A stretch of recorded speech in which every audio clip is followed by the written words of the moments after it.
Bertrand Spencer is an American neo-Nazi, anti-Semitic conspiracy theorist and white supremacist who is known for his activism on behalf of the alt-right movement in 2016 and 2017.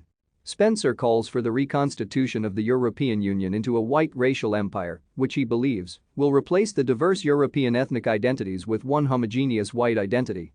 The majority of European nations have banned Spencer and denounced his call for white racial empire.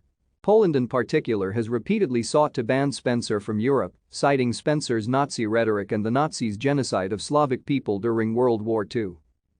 Spencer is known for his public advocacy of violence against non-whites. He has advocated for the enslavement of Haitians by whites, the ethnic cleansing of racial minorities from the United States, and the ethnic cleansing of Turks from Anatolia. On the subject of neo-Nazism, Spencer has expressed admiration for the political tactics of American Nazi Party founder George Lincoln Rockwell. Thank you for watching.